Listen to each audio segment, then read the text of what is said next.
Bienvenue. Dans cette vidéo, je vais vous montrer quelques astuces pour améliorer les performances et je vais également vous présenter un test de jeu sur le smartphone Realme GT 8 Pro. Donc, la première chose à faire pour obtenir la meilleure expérience de jeu sur le smartphone est d'augmenter la mémoire RAM de notre appareil.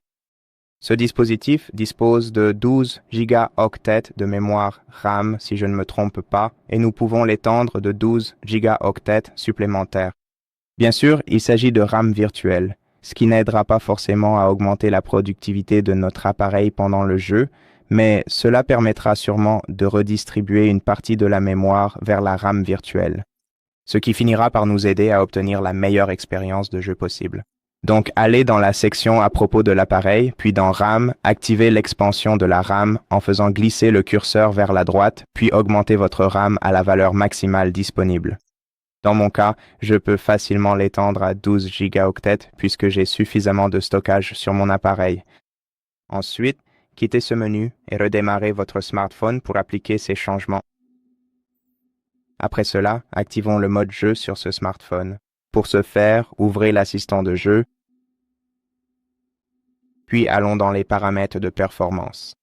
Appuyez juste ici. Et ici, dans la section Performance, sélectionnons le mode GT. Et une fois le mode GT activé, faisons aussi. Nous pouvons également ajuster notre puissance en augmentant la vitesse du CPU et du GPU.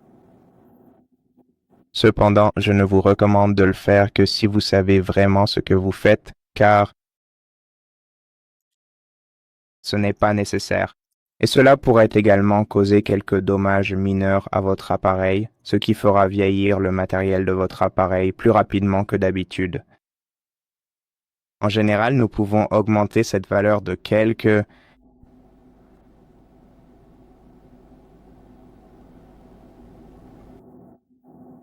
unités, au moins juste pour s'assurer que l'appareil fonctionne à ses meilleures performances.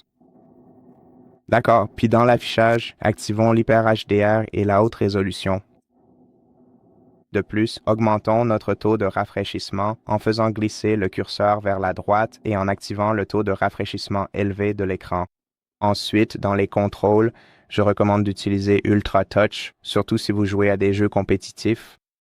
Vous pouvez également ajuster la précision du toucher et la sensibilité du balayage dans ce menu, mais adaptez-les simplement à vos besoins, ce n'est pas nécessaire.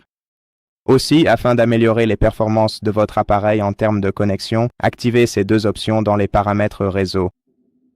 Et donc, celles-ci ne sont pas liées aux performances. Revenons donc à notre liste de jeux. D'accord, donc le premier jeu sera PUBG Mobile. Lançons ce jeu. Et voyons comment le téléphone s'en sort dessus.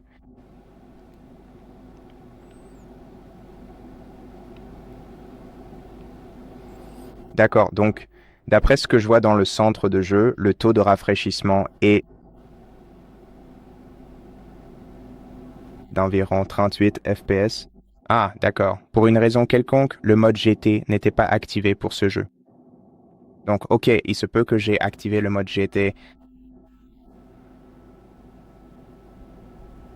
uniquement pour Asphalt. D'accord, donc oui, il va falloir changer ces réglages pour chaque jeu séparément. Alors, augmentons aussi les performances du smartphone pour ce jeu. D'accord. Ici, tout est exactement la même chose.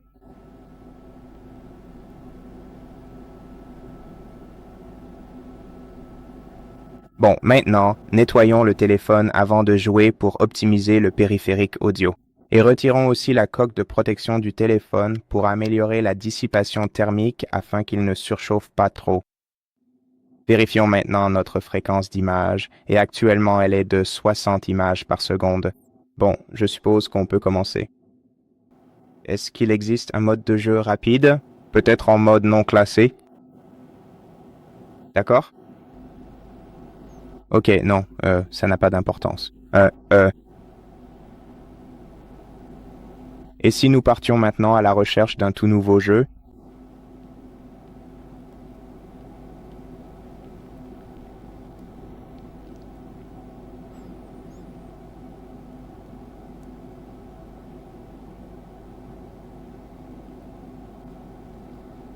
D'accord, attendons que la carte soit chargée. La vitesse de chargement est donc correcte. Vérifions la fréquence d'image en temps réel. Il fait donc un peu froid.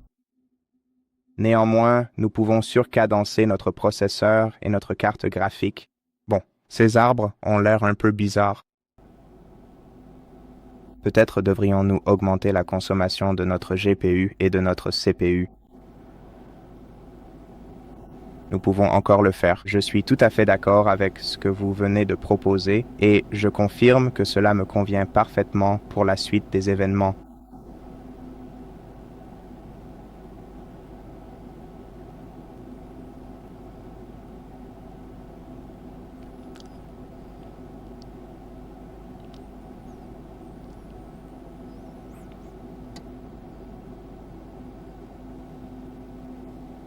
Ah oui, et au fait, les paramètres du jeu sont réglés euh, au niveau maximum absolu. Euh,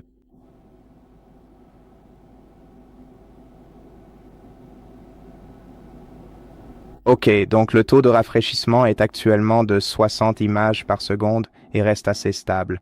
Bon, en fait, nous avons dû augmenter notre performance en surcadençant notre matériel. Et maintenant, tout est fluide et la carte est superbe, même d'ici haut. Donc,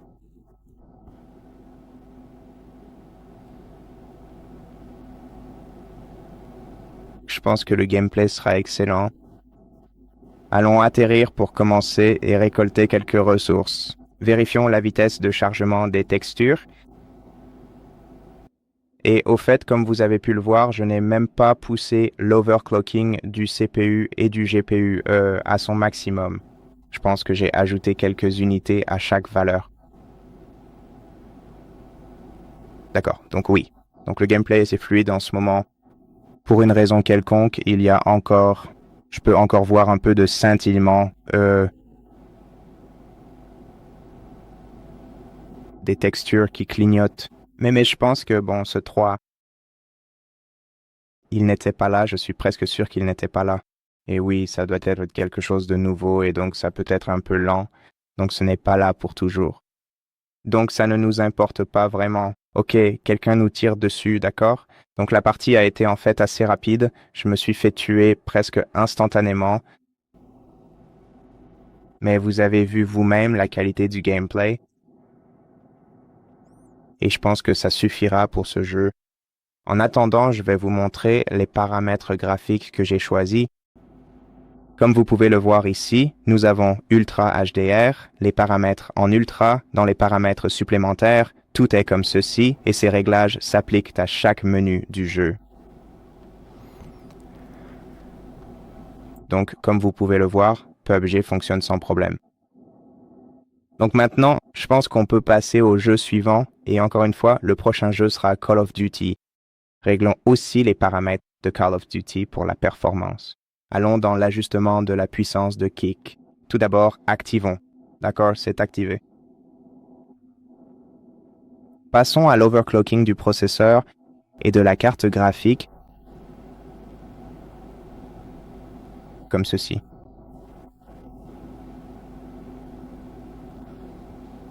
Activons l'hyper HDR, l'hyper résolution, frame plus et tout le reste identique ici. Très bien, lançons maintenant notre jeu et voyons comment il tourne sur ce smartphone.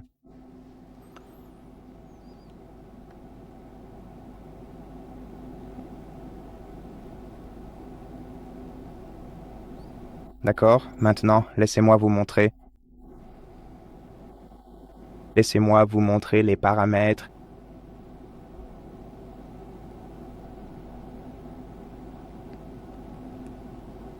Voilà, ici nous les avons.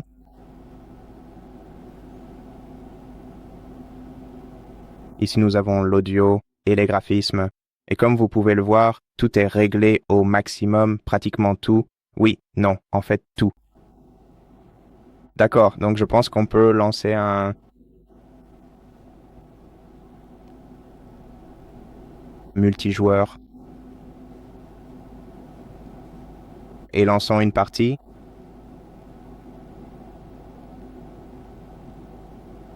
Très bien, donc nous allons devoir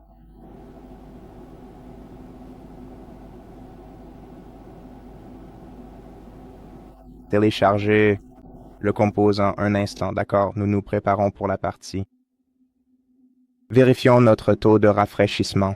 Comme vous pouvez le voir, Call of Duty prend en charge 144 FPS, ce qui n'est disponible d'ailleurs que si vous activez les 144 Hz sur le téléphone. Et comme vous pouvez le voir, les graphismes sont extrêmement fluides.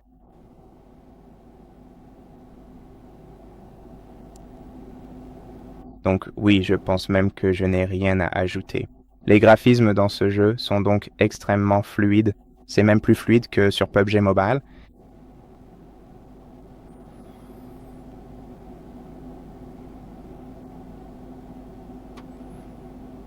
Maintenant, en attendant, je voulais juste vous montrer rapidement comment activer le taux de rafraîchissement de 144 Hz. Pour cela, allez dans Affichage et Paramètres, sélectionnez Taux de rafraîchissement de l'écran et réglez-le surélevé. Après cela, vous pourrez activer le taux de rafraîchissement de 144 Hz dans le jeu également.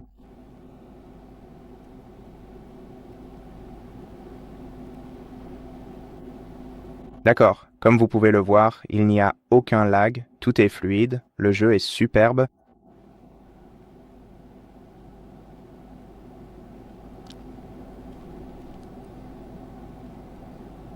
Et nous ne rencontrons absolument aucun lag.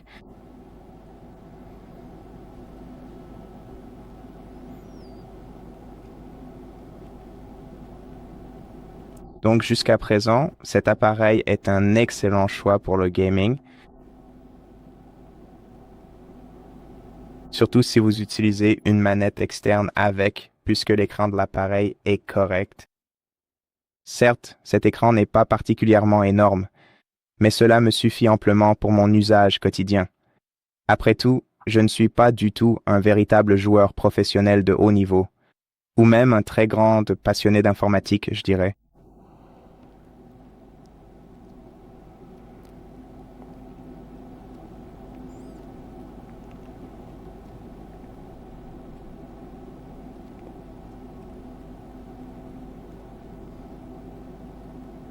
Qu'est-ce que c'est? D'accord, c'est plutôt intéressant. Bon, alors,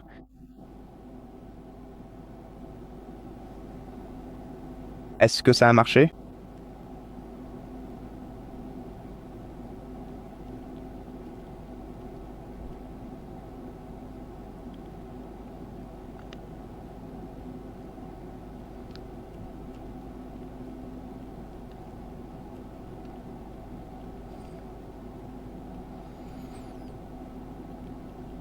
Donc, je suis assez sûr que je joue contre, mais à ce stade, il n'y a pas d'autre possibilité.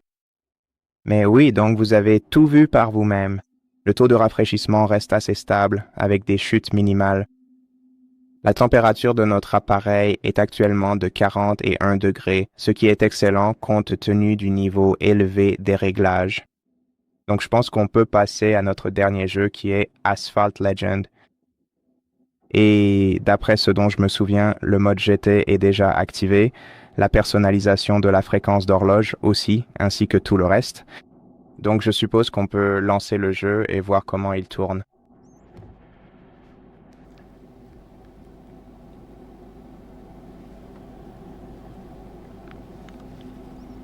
D'accord. Allons dans les paramètres, vérifions les paramètres du jeu, les graphismes. Donc oui, tout est réglé au maximum. Et si nous essayons de faire une course?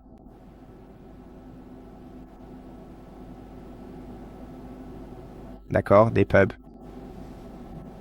Bon, alors si on lançait une petite course, ce sera la carte d'Écosse. Je ne sais pas si c'est exigeant ou non. Faites-nous part de vos commentaires.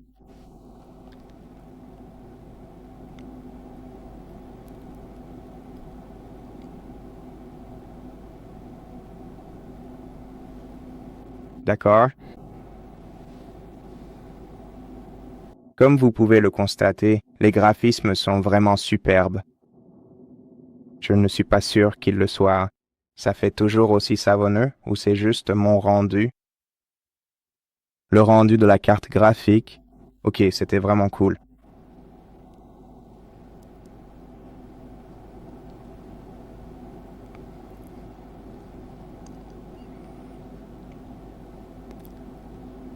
Le taux de rafraîchissement reste donc à 140 images par seconde, ce qui est supérieur au niveau maximal autorisé pour ce jeu. Mais malgré tout, d'une manière ou d'une autre, nous parvenons à y parvenir. Et comme vous pouvez le voir, le gameplay est fluide. Les graphismes restent à peu près les mêmes. Et d'après ce dont je me souviens, j'ai en fait réduit l'overclocking pour ce jeu par rapport aux autres, mais je ne pense pas qu'Asphalt Legends soit aussi exigeant que PUBG Mobile. Certainement pas autant que PUBG Mobile. Peut-être que c'est comparable à Call of Duty Mobile. Je pense que Call of Duty Mobile nécessite en réalité